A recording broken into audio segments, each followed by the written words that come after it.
ever. They say hindsight is 20/20. And standing here today, I can honestly say there are moments I look back on and wonder, what if I could do it again?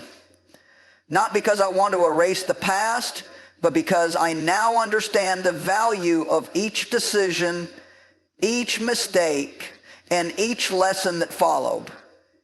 If I could do it again, I would embrace my mistakes instead of running from them. I would stop seeing them as failures and start viewing them as opportunities to grow, to learn, and to understand myself better.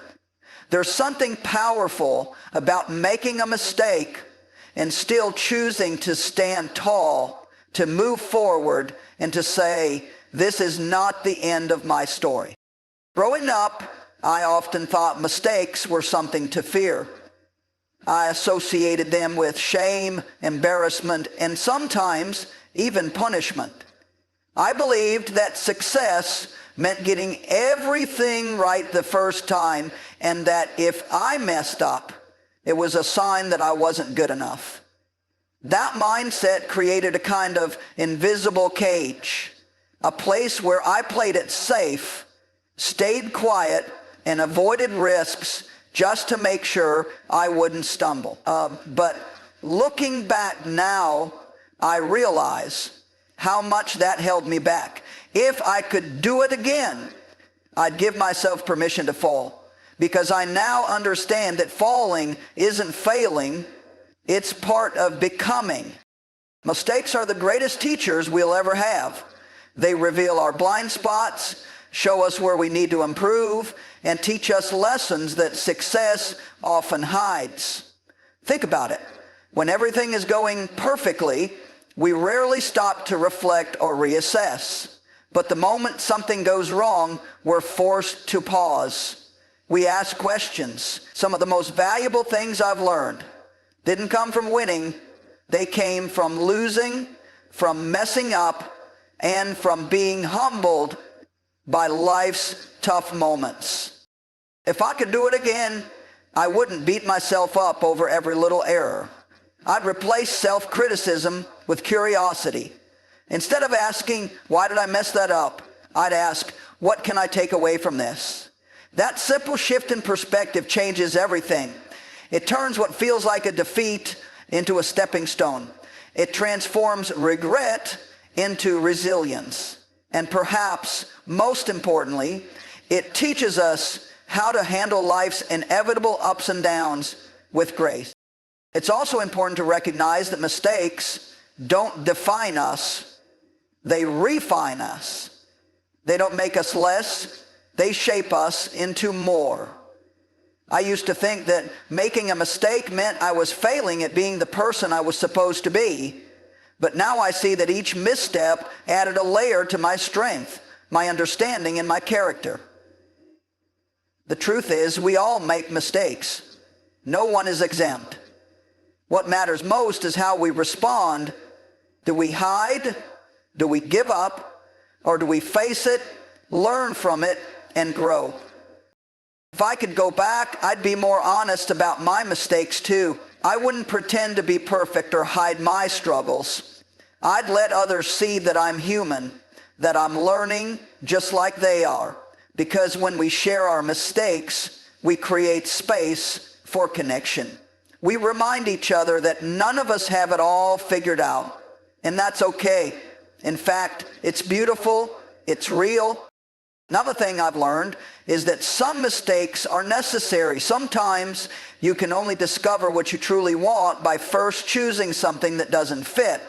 Sometimes you have to take a wrong turn to figure out what the right path looks like. I used to regret certain decisions, paths I took, people I trusted, chances I didn't take. But now I see that those experiences weren't wasted. They gave me insight, they gave me perspective, and they helped me make better choices later on. So if I could do it again, I'd welcome my mistakes with open arms. I'd treat them as signs that I'm trying, that I'm growing, that I'm daring to live. Because a life without mistakes isn't a life lived fully, It's a life avoided. And I'd rather have a few scars from trying than none from hiding. In the end, embracing mistakes means embracing yourself. It means saying, I am a work in progress, and that's not only okay, it's incredible. We don't have to get everything right. We just have to keep going, keep learning, and keep believing that every step, even the messy ones, are leading us somewhere worthwhile.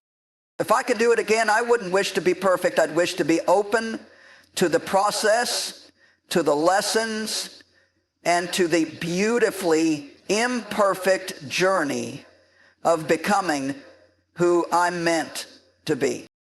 If I could do it again, I would celebrate the small wins more. I wouldn't wait for big achievements or milestones to feel proud or fulfilled. I wouldn't tie my sense of accomplishment only to grand moments like promotions, awards, or reaching long-term goals.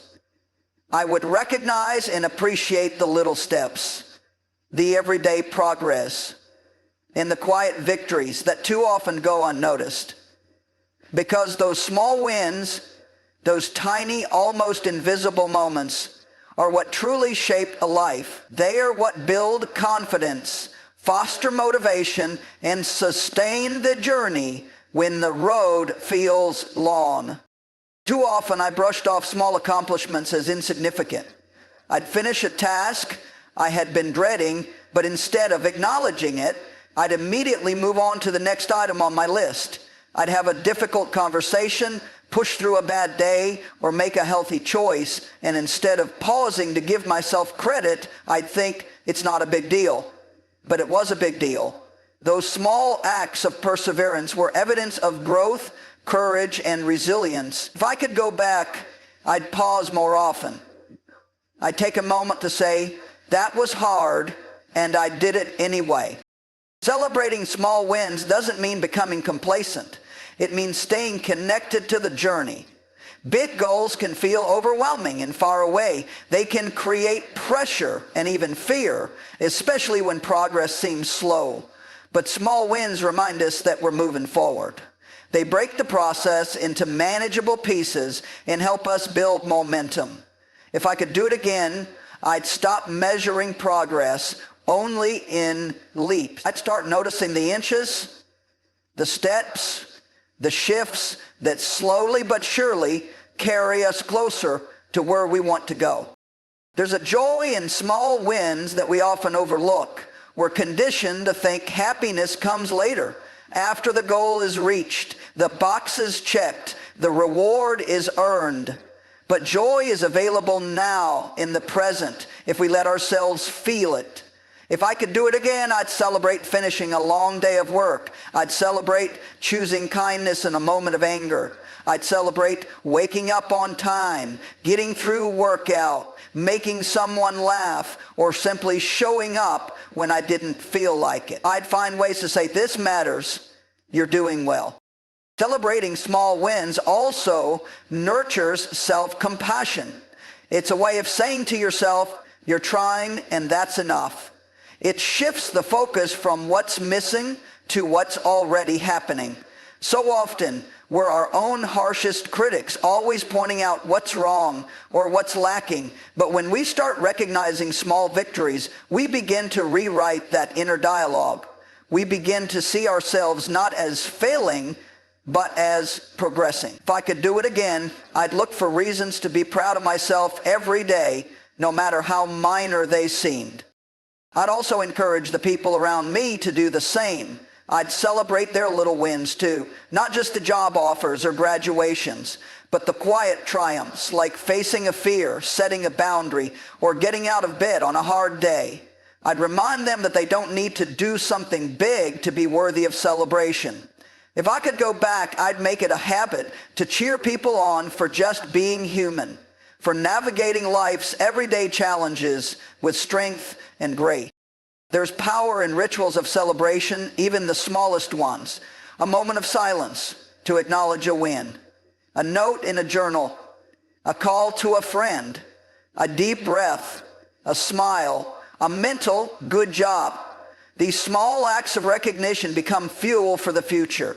They teach us to associate effort with reward, not just external success, but internal validation. If I could do it again, I'd create those rituals for myself. I'd make space every day, even just a few minutes, to reflect on what went right. Celebrating small wins also helps us stay present. It brings us back to the moment and reminds us that life is not just about the destination, but about how we live along the way. The big moments might be few and far between, but the small ones are happening all the time. They're woven into our days like threads in a tapestry. If we ignore them, we miss the richness of our own lives. If I could go back, I'd savor those threads. I'd stop waiting for someday to feel proud or content. I'd let those feelings in.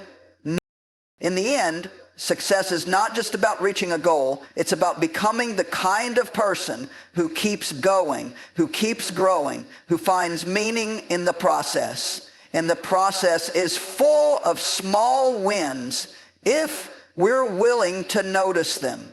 If I could do it again, I'd see each small win as a sign of progress, a reason for gratitude, a spark of joy. I'd celebrate them fully, proudly, and without apology. Because those small wins, they're not small at all.